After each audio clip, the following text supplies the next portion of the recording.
This is the DCIA October Zoom Forum on refugee resettlement in Durham. And we are very pleased to have two of our local partner organizations with us today to share about the intensive work being done in Durham to resettle refugees, especially currently refugees from Afghanistan. We are pleased that you all could be here today. Faith communities in Durham have long been an integral part of refugee resettlement in our community, and that looks like it's going to be continuing for some time. We are happy to have with us today representatives from Church World Service and World Relief Durham here. These are two organizations connected with faith-based communities and organizations that have been focused on refugee resettlement work for years, and in the case of Church World Service, decades. We are very pleased to have with us today Tremaine Manson from World Relief Durham and Anne-Louise Pass from Church World Service Refugee Office. We're going to begin with, each of them are going to provide some information about the current status of refugee resettlement work being done with their respective organizations, the different ways that faith communities and individuals can get involved in volunteer support and refugee resettlement support and assistance in our community, and also perhaps some information about advocacy work that each of their organizations is engaged in on behalf of supporting refugees. We have, as many of you know, during the last administration, the number of refugees admitted into the U.S. each year was significantly, drastically reduced year by year. And we are seeing an increase in those admissions now, but there's still a long way to go to resume the work of refugee support that our faith communities and our society have historically been engaged in for decades. So with that, I'm going to invite Anne-Louise to start us off, and to you're welcome to say a little bit more about yourself and your work in the local office, and the floor is yours, Anne-Louise. Thank you for coming today. Great, thank you so much. My name is Anne-Louise Pass. I am the care coordinator with Church World Service. CARE stands for Communities Acting for Refugee Empowerment. So my job essentially with Church World Service is to work with folks like you. I work with our communities to mobilize the support, the incredible support that we have gotten, especially in the last month, to be able to support the work that we do in resettling refugees in our area. Just a little bit about me, because I am speaking to a group of people who are active in faith communities and leaders in faith communities in Durham. I just want to say that I'm speaking to my people right now. I am here in Durham. I'm actually in the basement of a faith community. Church World Service is housed in Duke Memorial UMC downtown in Durham. And I have been in Durham for the last 3 years, completing my master's in divinity, and I'm working on being ordained in the UMC. So I even see some familiar faces on here of folks that I have worked with in the past or connected with during my own faith journey. And the reason that I am at Church World Service is because, like you, I see welcoming refugees as a part of our calling, and a part of my calling. And my calling specifically is to help other people of faith to be engaged in this work. I feel incredibly strongly about it. I feel very passionate, and this is my favorite thing to do. I do a lot of things in my job, but being able to talk to folks like you who want to live out a calling to hospitality in this specific way and providing some direction for that, this is really where my passion is. And so thank you so much for having me, for showing me a little bit of that hospitality in this virtual space. and thank you in advance for your time. So I'm going to share a little bit about Church World Service. I do think that I actually got bumped off of being the co-host. So Spencer, could you make me a co-host again so I can share my screen?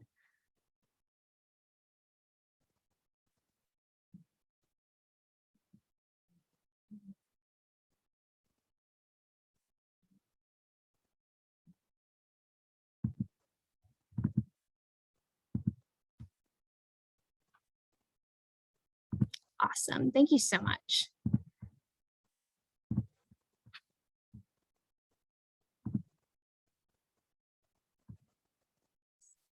There we go. Can everyone see my screen all right? Or just speak up if you can't. Awesome. Then I'm going to assume that we can. So I'm just going to share a little bit about the basics of Church World Service, refugee resettlement, especially the unique situation that we're in right now, and then some of the ways that you guys can come alongside and support the work that we're doing. So first off, as Spencer mentioned, Church World Service has been doing refugee resettlement for decades. We, as an organization, have been resettling refugees for 75 years in the United States. And we were started by a group of faith communities like yours that decided to work together to do this work professionally. And so we are a nonprofit organization. We work a lot in partnership with the federal government. There are 9 refugee resettlement organizations in the United States that has the accreditation to do this this work as an official refugee resettlement agency. We are one of them. We have offices all throughout the United States, but we have 2 offices here in North Carolina, one in Greensboro and one in Durham. So we have a lot of resources and connection here in this community. North Carolina has historically been a very welcoming community, and we're really grateful for that.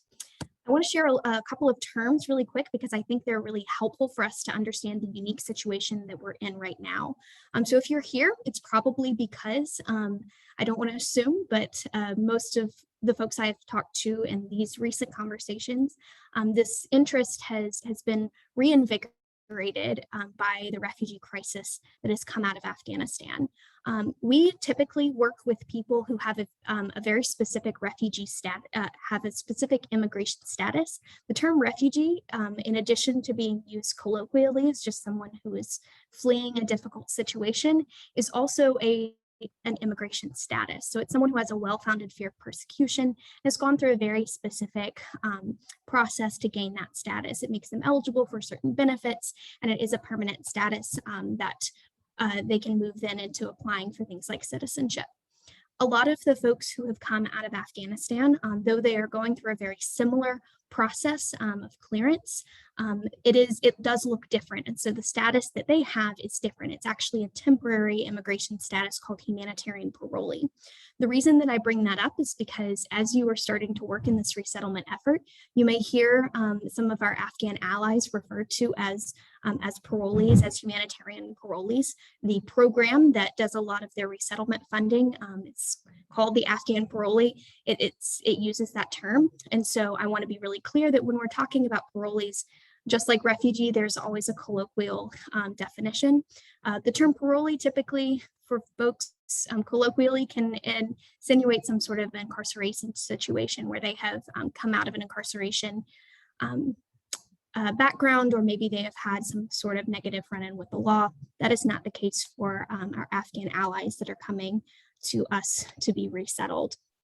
So even though we are called a refugee resettlement agency, we are working not only with people who have that refugee status, but specifically right now, a lot of our clients are coming from Afghanistan and have this specific status. I see a question in the chat. I can't actually see the chat while I'm sharing my screen, so I will return to that question afterwards. I'm very sorry, but I promise I've seen it and I've taken note.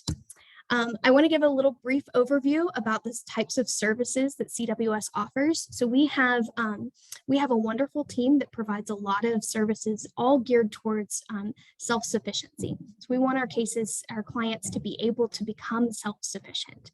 So we have a case management team that helps with picking clients up from the airport, making sure that their housing is secured, going through the house and making sure that toilets work, that windows aren't broken, things like that. They can help our clients understand medical appointments, enroll their kids in schools, things like that. We also do a cultural orientation through our case management team that talks about things like how to call 911 if you're in an emergency situation, things that people may not know when they're first resettling. We have an employment team as well that helps make sure that our clients can get jobs. So they help with things like building resumes, identifying good job opportunities, identifying specific skills that they might need to improve on in order to be successful in a job interview, things like that. We also have an English language staff member who offers 3 levels of English language training. We have a beginning and an intermediate class and also a literacy class. And then we also know of other resources in the area, for example, Durham Tech, that offer additional ESL classes that we can refer people to as well. And then we have an immigration office that helps more with the legal side of things. So things like applying for green cards or citizenship, family reunification cases, things like that. This is a quick list of some of the places that we might see refugees coming from. It's not an exhaustive list. We also see folks from other places, but this is just to give you a bit of an idea. We see folks coming in from the Democratic Republic of the Congo, Eritrea, Central African Republic, Vietnam, Burma, of course, Afghanistan and Pakistan. Just to give you an idea, we work with a broad range of people. So even as we are working with new arrivals from Afghanistan, that tends to be the biggest need right now. And so if you are going to work with us, there's a good chance you're going to be working with someone from Afghanistan. We don't only serve that population. We have folks from all over. And so if you work with us long-term or even now, there's a chance you may work with refugees from other areas as well. And then before we go into the ways that you might be able to support, I also want to take a moment just to go over our 4 key philosophies, because I feel like it gives a really good idea of what our values are at CWS, what our goals are, and what we are asking our volunteers to step into.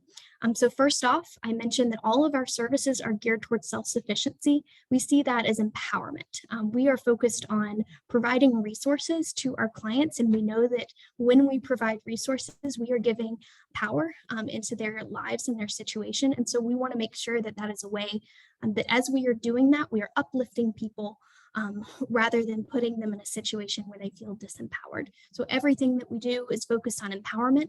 If you volunteer with us, we do a more intensive training where we talk about what empowerment models of helping looks like and how all of these things will go through different case studies and sample situations to think through ways that we might be able to give that power back to folks.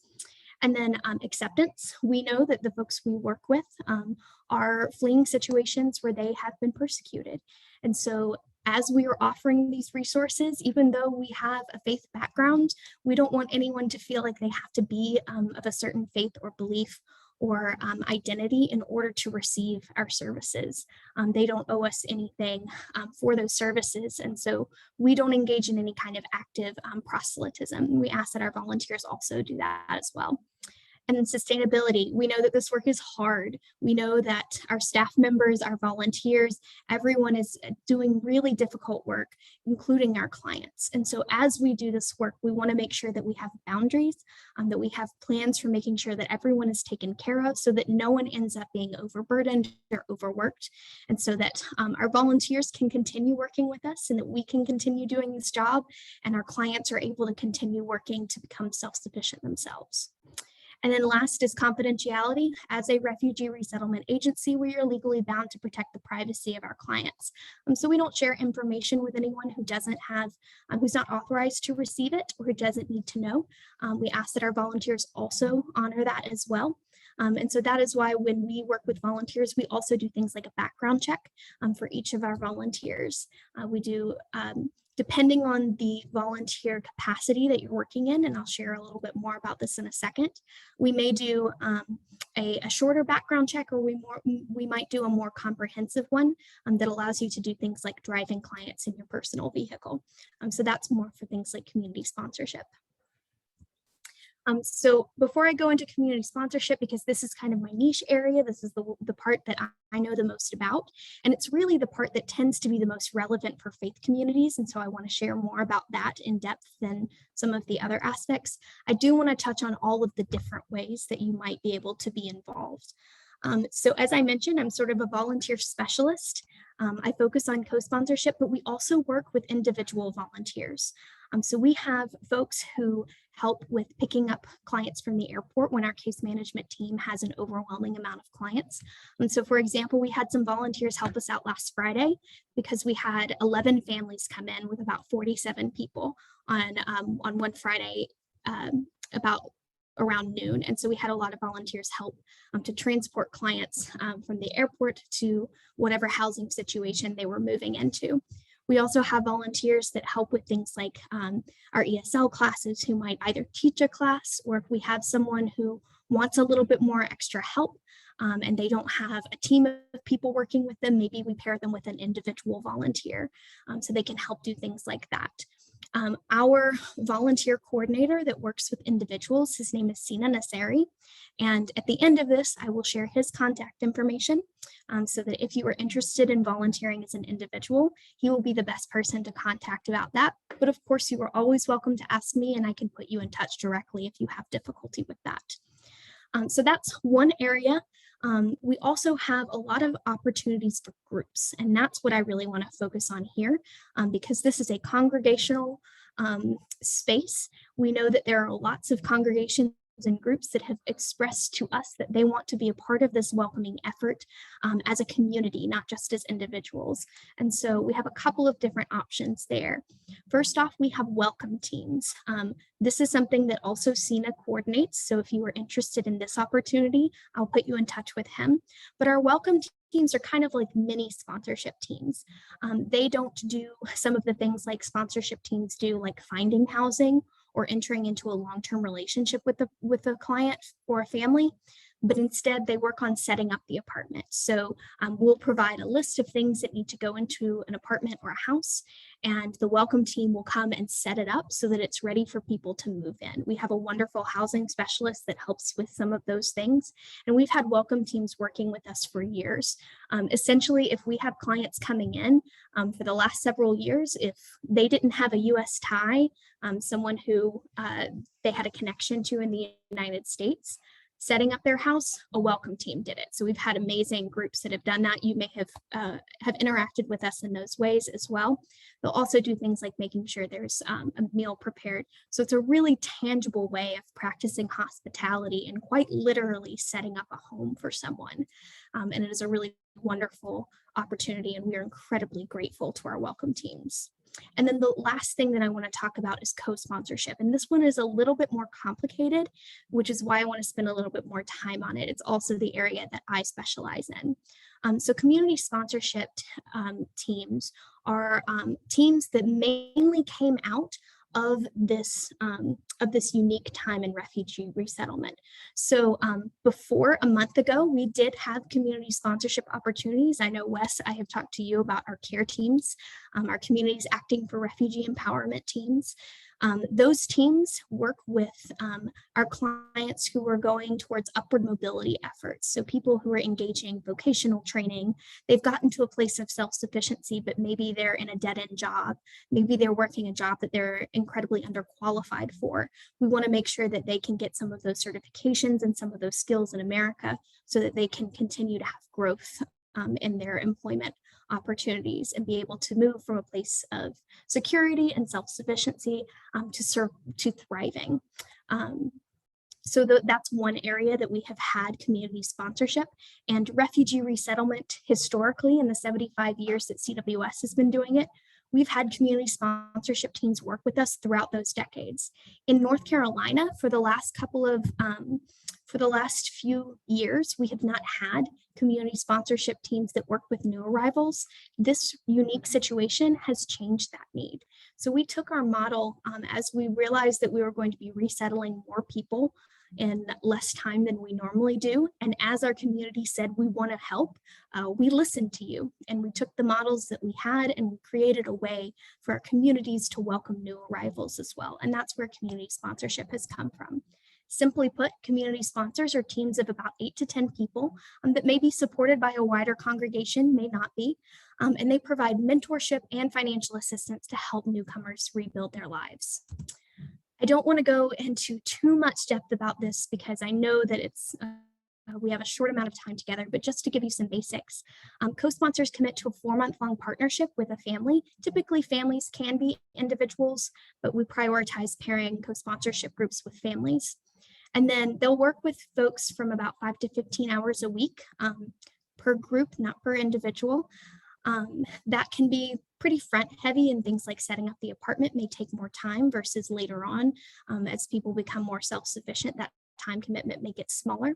But the basic responsibilities is they help us to find things like housing, furniture, just like welcome teams do, making sure that they have their groceries are stocked for the first couple of weeks while they're still working on getting things like food stamps situated, and then supporting self-sufficiency goals. So they're not only helping with some of those material things like finding housing and setting up the apartment, but also being a support network for them. They are providing their knowledge, their expertise, their time to be able to take all of the things that our case management team does and really give more one-on-one care to be able to support those things and expand upon them. And that is one way that we are making sure that even as we are resettling more people than we normally do, we are still able to do this job well by expanding our networks through you guys. And then financial commitment, I do want to speak a little bit to this. I won't go too in depth again. One of the things that is unique about co-sponsorship is that it can be really flexible because we have lots of different cases with lots of different needs. Some cases are going to require more financial commitment, some will require less. And so we do want to say that there is a financial commitment to being a co-sponsor, making sure that housing is covered, things like that. That can require some financial assistance, but there are unique ways, creative ways of addressing those needs. And depending on the size of the family that you're working with, or if you're going to work with another team, those things, what we're really doing is taking an inventory of the resources in our community and combining them in really smart ways that allow us to work as a team to meet the needs of our clients. So if you're interested in being a community sponsorship team and you've seen that $5,000 number floating around, please do not let that scare you. If you've seen it, and what we're really saying to that is if you started fundraising because you knew you wanted to do this,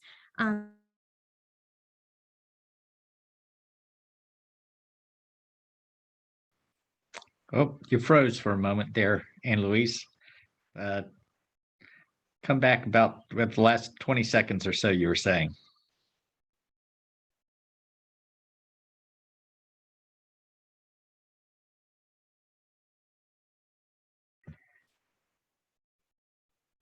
Okay, well, hopefully Anne Louise will be back on very, very shortly.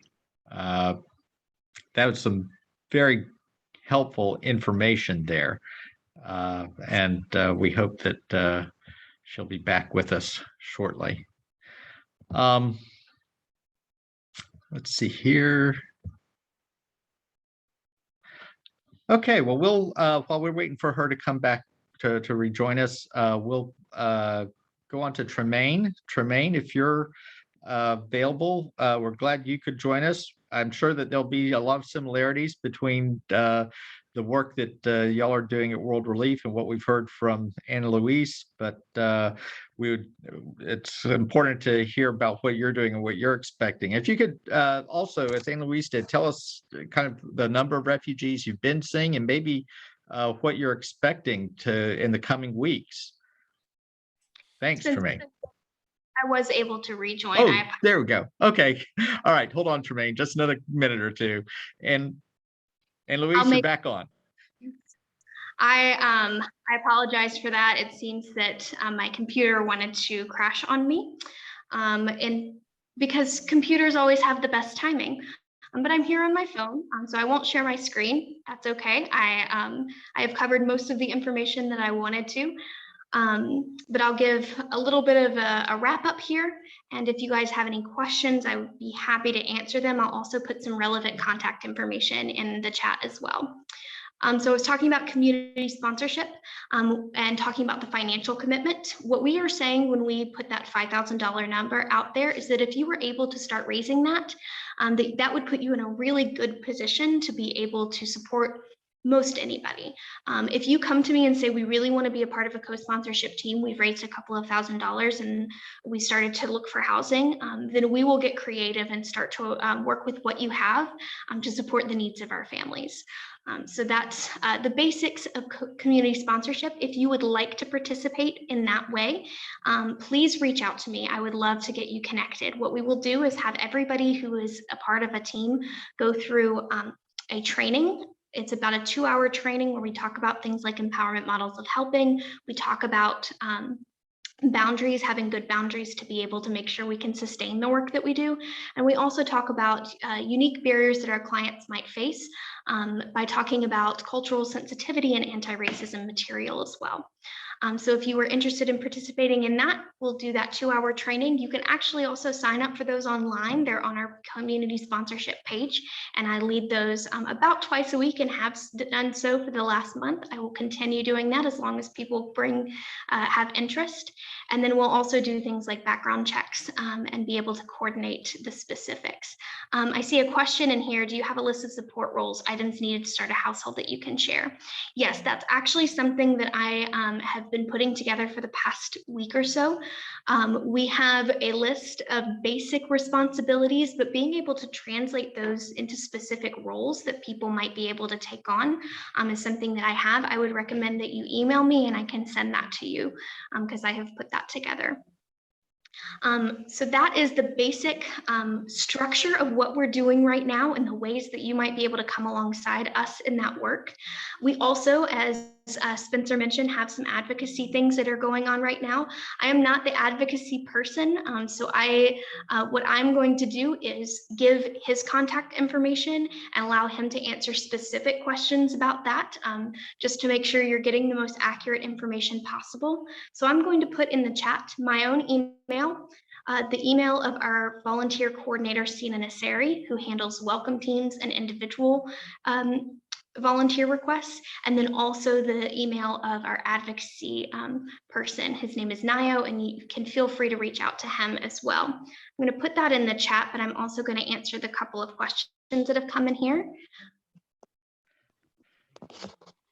Thank you, Anne Louise. And while she's working on that, let me just say that I know that there's advocacy organizing going on by both Church World Service and World Relief to raise the number of refugees to be admitted next year. I believe the current administration has proposed 125,000 ceiling, and I think the campaign organizing is to get that up to 200,000 to be admitted next year instead, which is the 125 is like 100,000 more than last year, but given the needs that we're facing, certainly what we've seen from Afghanistan, Haiti, and elsewhere, there's important needs. Tremaine, if you would like to start sharing, and maybe toward the end, you could share a little bit about the advocacy event, in fact, that World Relief is holding tomorrow. That'd be great. Those contact information, that's all in the chat now. Please let me know if you have any questions, and thank you. Thanks, Anne Louise. Tremaine. Yes, thank you, Spencer, and thank you for inviting World Relief to be a part of this. And I'm really excited to be able to share with you all the work that World Relief is doing in this time, and certainly how you all can be a part of that work. I will start by saying that you will, as Spencer kind of alluded to, you will hear a fair number of similarities between what World Relief is doing and how you can be engaged, and what Church World Services offers. And there's also like names of things that are similar, but there's slight differences in what those opportunities are. And so hopefully this won't be too confusing or sound like deja vu. And certainly, Church World Service and World Relief have, worked, in partnership for a long time. And so if you have questions about kind of differentiating between the two, there are a lot of similarities, and I'm sure we're open to answering those questions and helping you to, determine what are the distinctions, because there are a lot of similarities. But again, my name is Tremaine Manson. I am the community engagement manager for World Relief Durham. I started in March of this year. Prior to that, I was a community engagement pastor for a local church. And I worked directly with World Relief in that role. And so I have a decent amount of understanding of these, of the issues surrounding refugee and immigration, resettlement here in the Triangle, here in Durham, and yeah, but probably not as much as Ann Louise, because she's been doing this a little bit longer than I have. So, but yeah, so I'm really excited to be able to share with you all, again, the work that World Relief is doing here, and to invite you to explore potentially partnering with us. So I'm going to try to share my screen, and hopefully this works. If not, I'll just talk through my presentation, but let's see here. Oh, Spencer, I think if you could give me access, that would be great. Let's see here. There you go. Should be working for you now. All right. Okay.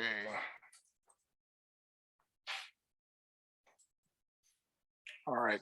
Can everyone see that? Okay, yeah. Great.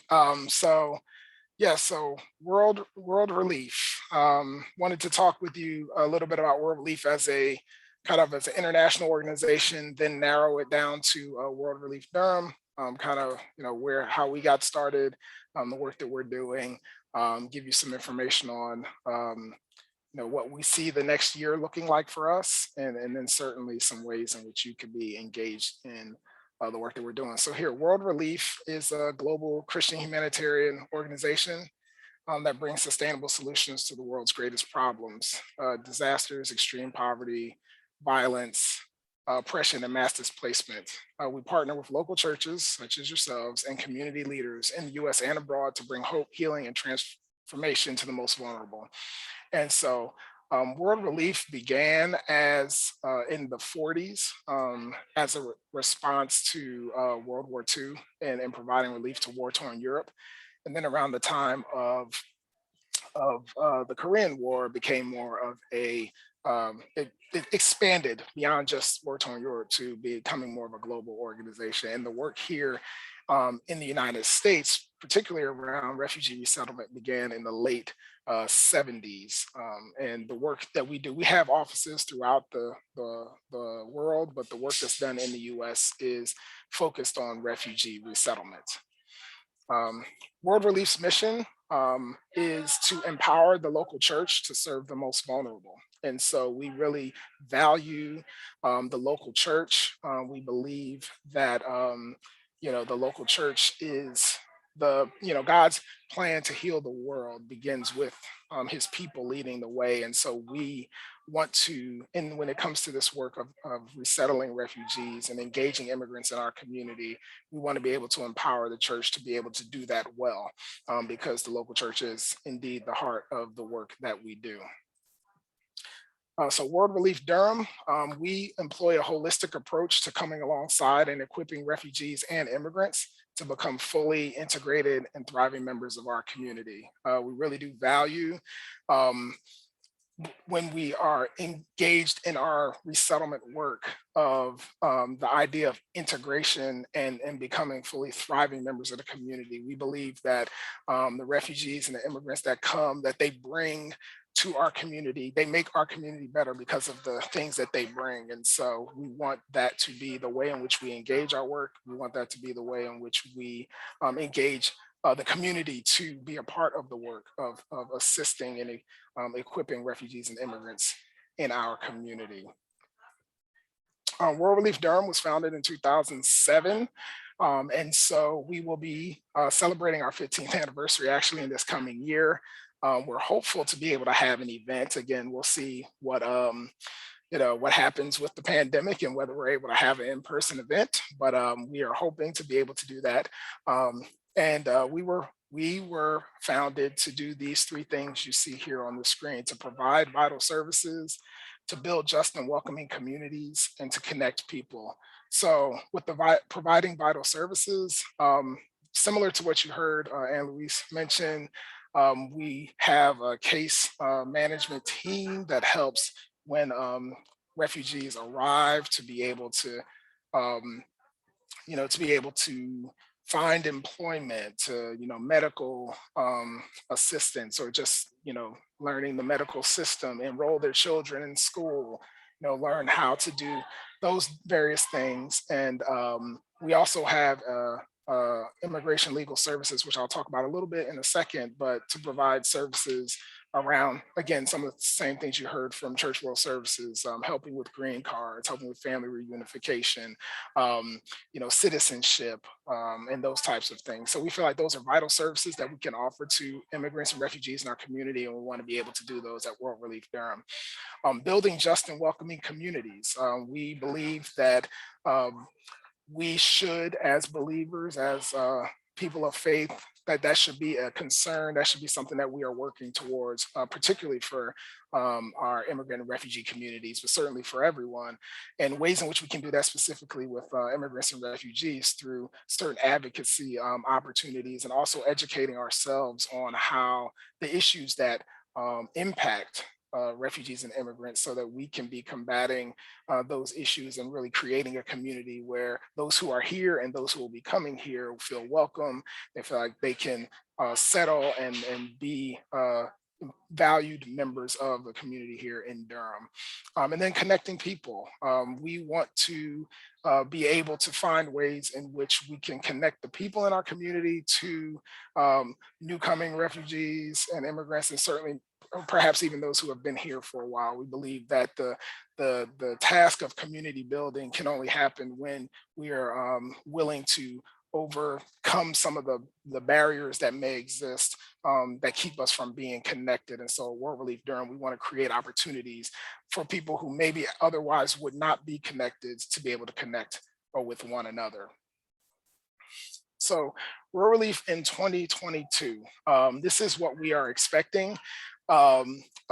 380 arrivals. And so just to put that in perspective for World Relief Durham, our largest resettlement year was 2016, and we resettled 300 refugees that year. And that was our biggest year.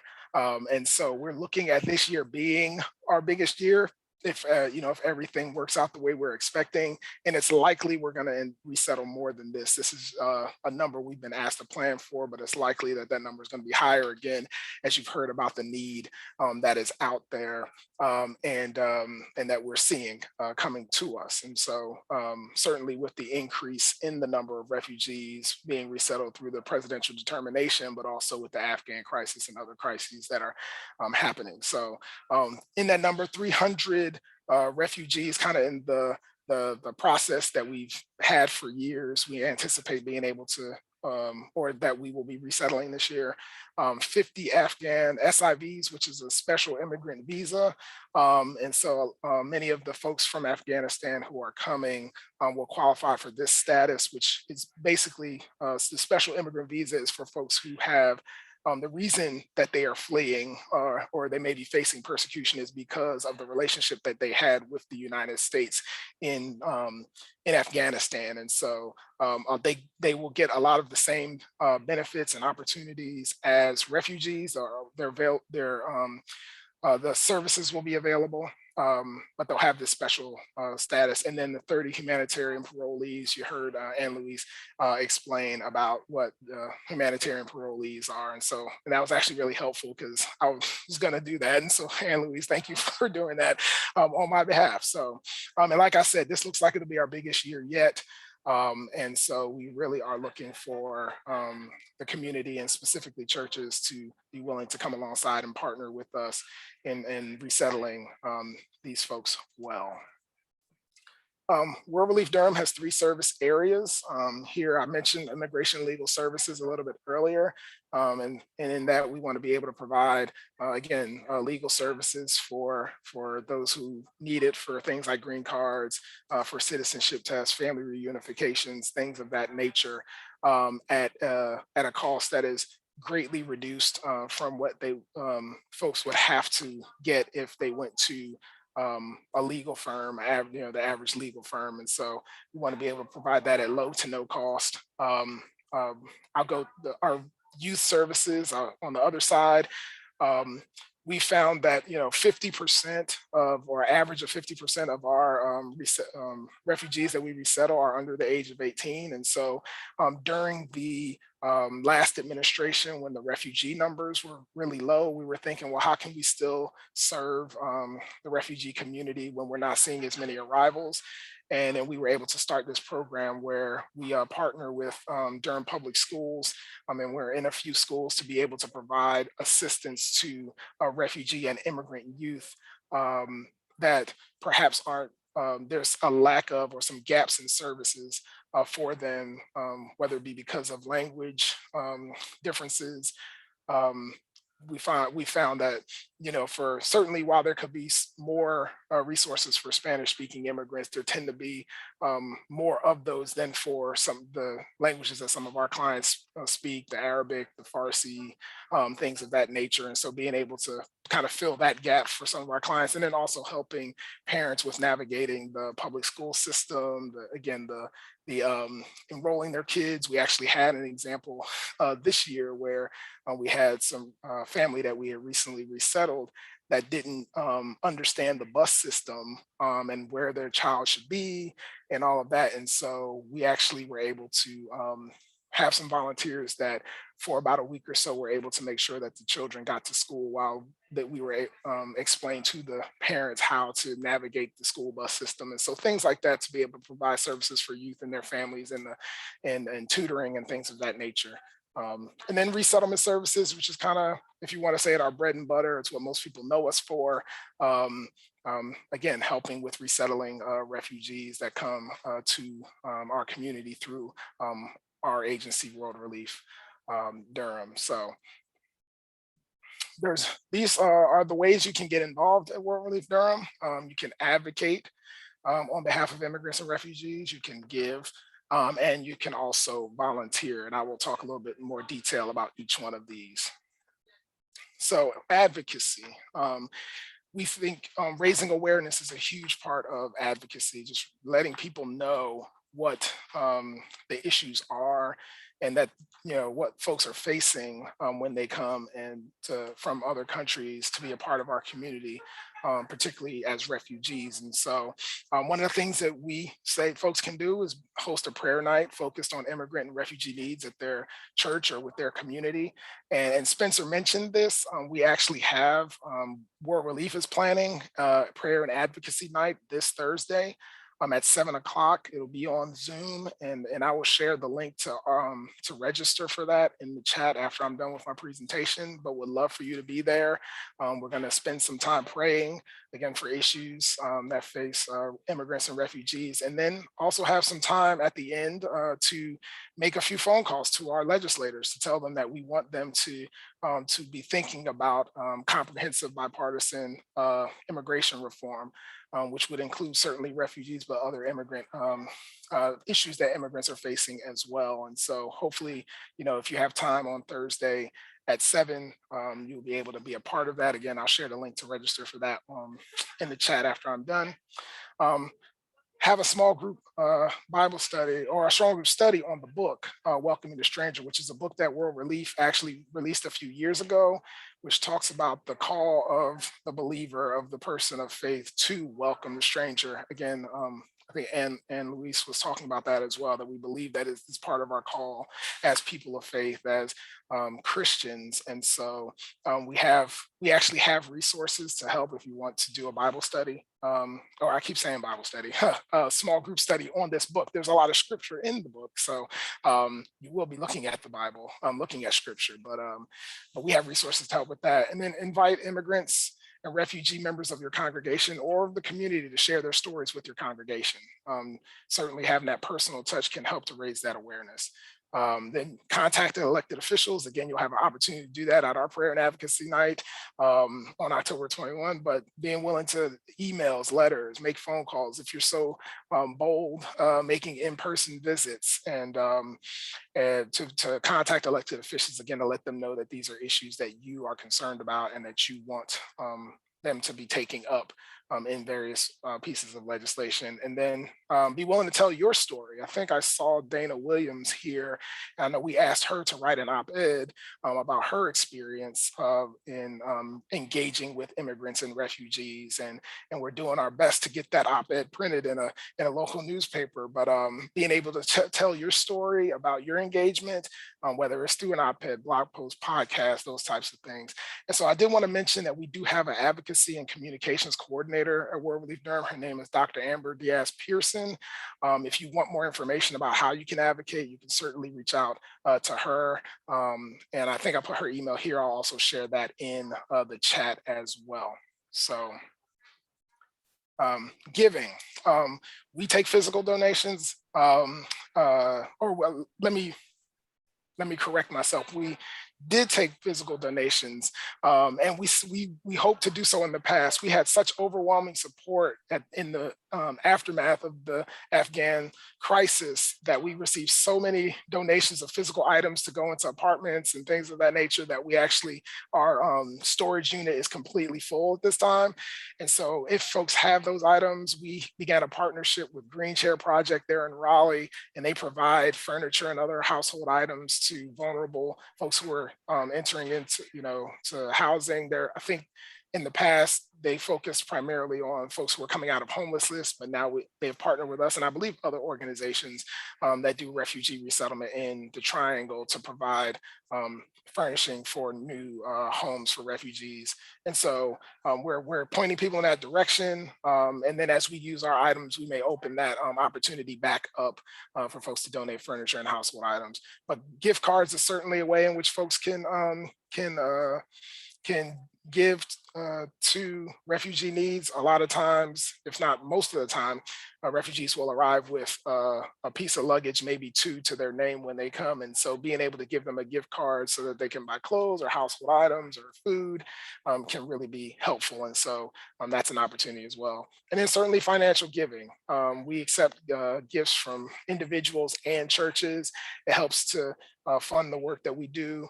We do certainly get some assistance from the government in reselling refugees, but there are certainly gaps in what we can use that. There's things that we cannot use those funds for that financial gifts from the community help us to do. And also our youth services program and our immigration legal services are completely privately funded. And so your support helps us to keep those programs going. You can go to our website to see how you can give. And certainly you can talk with me, particularly as a church, if you want to make a donation or give financial gift to World Relief Durham.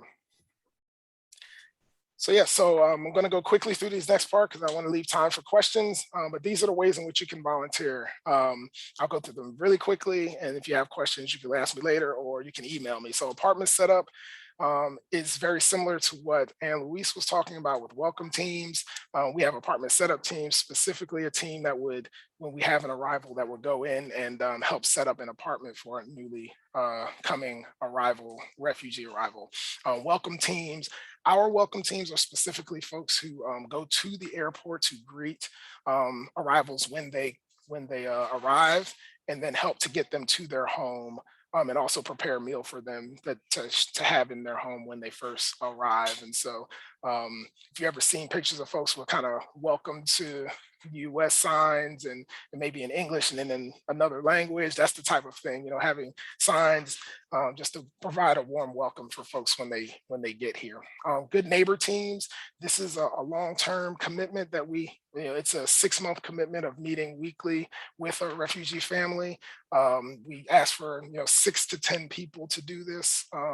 As a team, this is a great opportunity for a group from a church to do, where you're really walking alongside a refugee family for 6 months. Early on, a lot of the vital needs that are case management team is working on.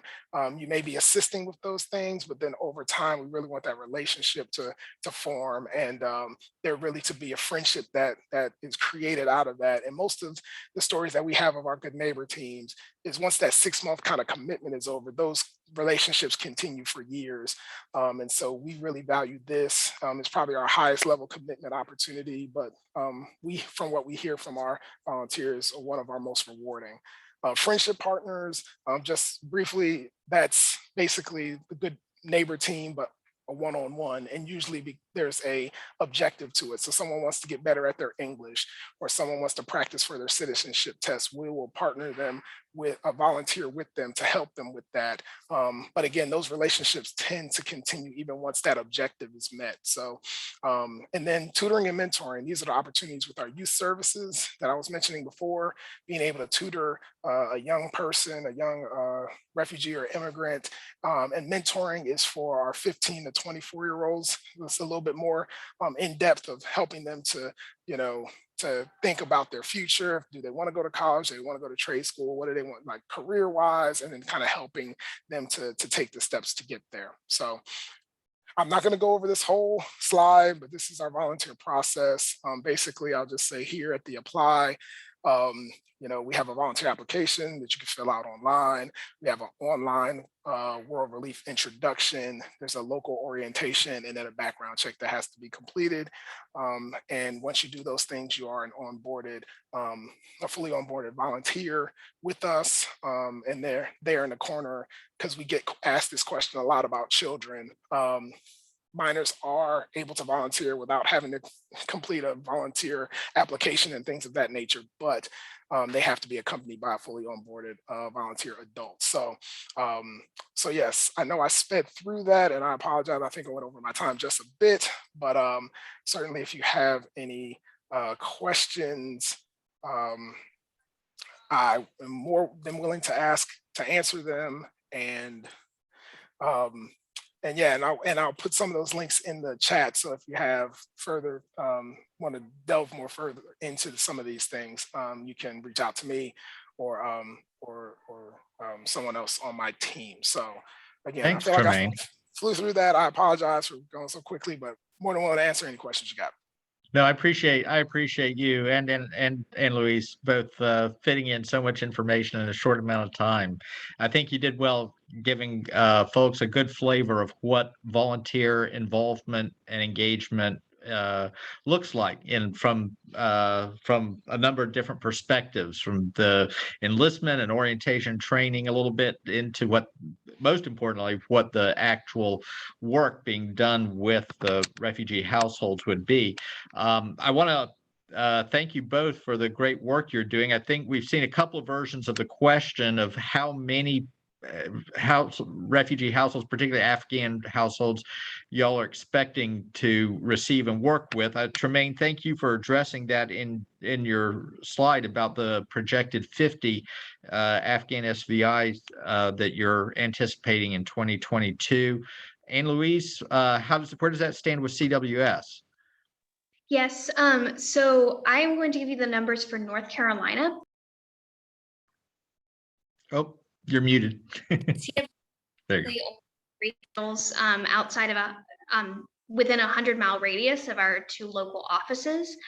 We have been given permission to go outside of that 100-mile radius. And so total, we expect over the next 6 months to resettle about 500 Afghan evacuees. In Durham specifically, that will be probably about 225. And we have resettled at this point about 50 days, I believe. So that's basic numbers. Great. Well, thank you. It's very, very helpful. Certainly very clarifies the scope of work that is needed in our community and the extent of volunteer support and involvement that's going to be needed as well. I want to mention, so we've got some, we did have some other questions in the chat, some of which have been addressed. Tremaine, it looks like looks like there's a message from Christus Victor for more information about the welcoming the stranger that you might be able to follow up with directly. And but I think we've gotten the questions about the number of refugees. Do y'all have, regarding the timing of that, it sounds like those are already well underway with CWS.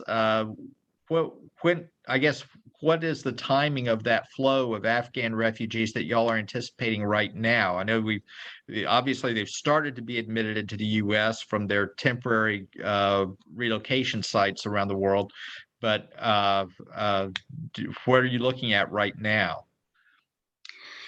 Yes, I can definitely answer that. I also saw a request for the numbers again. Instead of putting them in the chat, I will repeat them. So we as an organization, as CWS, expects to resettle about 500 people from Afghanistan throughout the state of North Carolina. In Durham specifically, that estimate is about 225, and we have begun to see some arrivals already. So I know that we have resettled at least 50 people. I'm not exactly sure what the exact number is. But for timing, we expect the bulk of our cases to come in the next 3 to 6 months. There's a chance it will trickle a little bit towards after 6 months, but the bulk of them coming before 6 months is over. And as I've already mentioned, we've started to see some folks coming in already. For example, they seem to come in waves. So as people finish paperwork on bases, we get anywhere between 24 hours to a week's notice when folks are coming. And we had 11 families arrive on Friday. We have fewer families coming in this week. And so it seems to kind of ebb and flow. Thanks. And Tremaine, what are you also, World Relief also looking at getting the bulk of your Afghan families this fall or on into the winter, the start of next year? Yes, we anticipate that we're gonna, we've already started to see some arrive, and we anticipate it'll be probably through the early part of the winter when we see the bulk. So certainly starting this fall into January, perhaps into February as well is when we're going to see the bulk, specifically from the Afghan population that will be resettled. So getting those support teams and sponsorship teams together in the next few weeks would be a big help for both your organizations, it sounds like. Well, we hope that we'll be able to do that. I know in my own congregation, we just had a meeting Sunday, and had been having some conversations for some weeks about how we could, how our little congregation might be able to step into more support work, whether through the airport runs or through the welcome team kind of work, or through the more relational, longer term, if we had the wherewithal, in fact, to do the longer term relational support of sponsorship and partnership with a household. It's important work to do, and I think it's certainly what became clear for us was the importance of having making it a team effort to make it successful. It really does. We realize we really are going to have to have several of us working together to do that. Anybody else have a particular question that you would like to raise? Maybe, there was a question about a list of kinds of roles. I think we've addressed probably the kinds of different work that people would do, but Anne Louise, Tremaine, if you've got links to maybe a page on your pages on your websites that have summaries of the kinds of roles and responsibilities that sponsor and partner teams do, that might be helpful to put in the chat. Or items for households. That's one question that has come up in a couple of times is do your organizations, I know Tremaine, you were addressing furnishings. Are there other material donation collections that y'all engage in right now? I suspect I heard the priority being on financial assistance and financial support for families so that they can meet their own particular needs and their circumstances. But are there other things like furniture that y'all collect as well? We, like World Relief, we do not have the capacity to store things right now. We do have an Amazon wish list for things that have come up. And so that's something that I believe is on our website. I put our website URL in the chat. I don't want to put one specific link because we have pages for each individual thing, but all of our information is there. And if you have difficulty finding information, please reach out to me and I can help provide the specific thing you're looking for. We do have things like a home supply list that includes, that would be helpful for both welcome teams and community sponsorship teams and anyone who wanted to support those teams. And then beyond that, we've been collecting gift cards as well, just like World Relief, to support some of those, make sure that we can give our clients a little bit of something that will hold them over while we identify what other sorts of resources are available and that they need. Thanks. Dana had a question, and I've got one more in the chat before we finish up too. Dana? Hey, hi there, everybody. We do have a clothing closet here that we have can receive coats, and World Relief has requested, actually it even started as a partnership originally with World Relief to give a little more space for clothing items. We don't have a ton, but we can store coats for the winter, and I know we haven't met before, but we're happy that if you guys have needs for certain families at times to do what we can to meet those needs. So we do have we have some capacity here at Kings Park. If if anybody wants to do a coat drive, we can put those aside for immigrant families or for refugee families. Thanks, Dana. I'll invite you to go ahead and put your email in the chat. Oh, there you go. Very good. Thank you for that.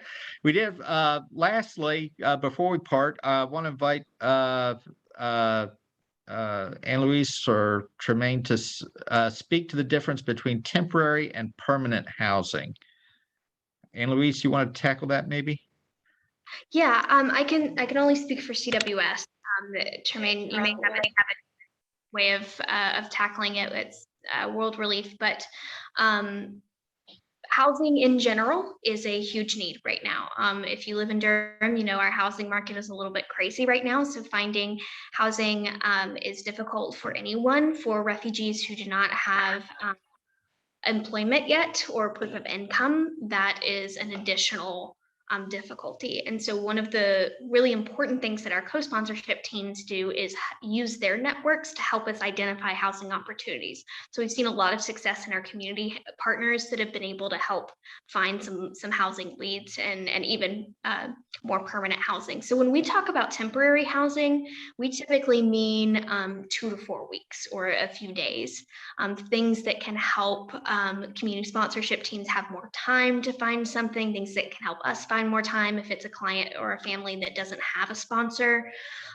We have a partnership with Airbnb that allows us to use up to a certain amount of credits for temporary housing, which is excellent. What we have found in the last couple of weeks is that if we have a large wave of cases like we did last week, physical Airbnb units can be really hard to come by that are actually free at a last minute notice. So some of our community sponsorship teams really came through in providing some temporary housing while we identified more long-term solutions for people. So that is a need. And if you have interest in providing temporary housing, it can look at a lot of different ways. So just email me and let me know. Our community sponsors look for housing for 4 months. So usually what I suggest to them is if they can find someone that will sign maybe a 6-month lease and they can help cover or help put towards the sort of like a security deposit in rent. So they say we're going to cover 4 months up front. That will help landlords feel more secure to rent if 2/3 of the rent is already covered. That can help to provide a little bit of an incentive for folks, and then they may look towards that signing a longer lease at the end of that period once they have employment and they can verify that. So that's a little bit briefly overview of some of the complicated but really important information around housing. Well, thanks. In fact, both of you, I'd be interested in your response. So to clarify very specifically, a question that's come up to us a couple of times the last month with DCIA that we've referred on to y'all, it's been, if there's a household that has like a spare bedroom with a bathroom that they would be interested in offering to a refugee household. Obviously, it wouldn't work for a larger household with children, but is that something that y'all would be interested? Y'all might have use for? Possibly, for yes. 2 to 4 weeks for the short term situation. Yes, that is a possibility. Not a guarantee that yes, if you Right. let us know, we'll put someone in the next day. But yes, that we have individuals come in smaller families that would really help. Is that a situation that your World Relief is utilizing at this point? Yes, I was going to say it's very similar to what Ann Louise said. We, as far as how the temporary housing, we're looking, no more than four weeks, if possible, for temporary housing, while we try to find permanent housing, more permanent solutions for refugees. Certainly, if someone has a spare room or bathroom or any type of housing that they're willing to potentially do for temporary, then we're willing to have a conversation about it. We have a housing coordinator. I can share her information. Again, like Ann Louise said, we can't guarantee that it'll get used.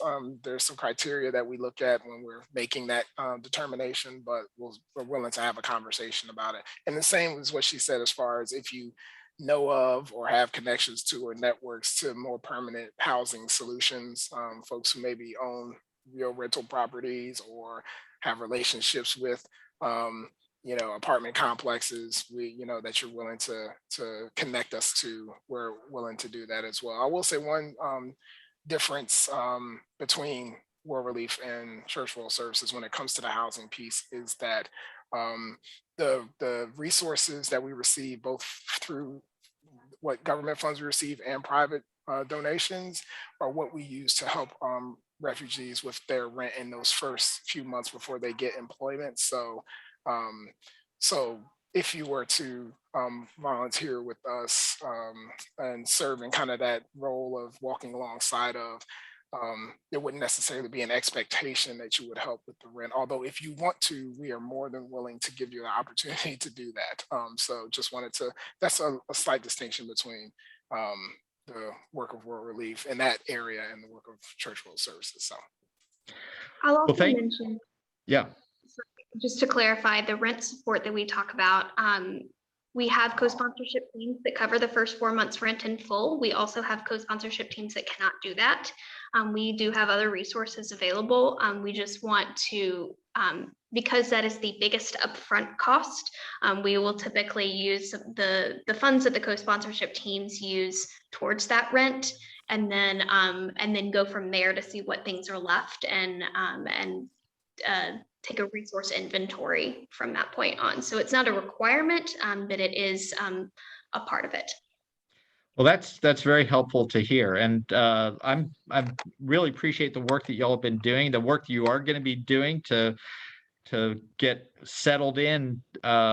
Looks like almost 300 Afghan households in the coming months, plus plus refugees from other communities and nations as well. So thank you so much for the work you're doing. I appreciate, that's very helpful about the housing information. I'm glad that just for our partner organizations and congregations that are online, Because of the support that you provide DCIA, we were able to steer and direct some FEMA funds to both World Relief and Church World Service last year to use for rental assistance with some of their refugee households. It was a small amount of money, but a little bit to help them through the tough pandemic time. So that's really appreciate the Can work I you ask, all can I ask a continue doing that. process question? Yes. I'm new to all of this. Is there a way that we can access all the information in the chat after this meeting is over? Yes, if you look on there's a button with 3 dots on it on your chat screen, or one that says more on it. And if you click on that, there should be a save chat option on there for you. If you're not, if you're having difficulty accessing that, just put your email in the chat, and I will send that to you, send the information to you later on, because we are recording, and I will be saving the chat myself for this great information. I thank you all for joining us this morning. Tremaine and Anne-Louise, really hope that we'll be able to get some more folks connected for you to work with the families coming in. Next month, November, we will be having another forum about affordable housing here in Durham, to touch on something that we just touched on today. We'll be focusing more in depth on some housing policy reform measures that are being advocated with the Durham City Council to help tenants struggling with affordable housing in Durham in the coming year. So it's going to be a very informative forum next month on the week before Thanksgiving. We'll be having that on Tuesday, November the 16th at 12 noon here as well. And keep watching your emails and the DCIA Facebook page. You'll see more information about that. Hope you all have a great afternoon and a good week. Thank you for joining us for this great session. Anne-Louise, Tremaine, have a great week. You too. Thank you so much. Thank you, everyone.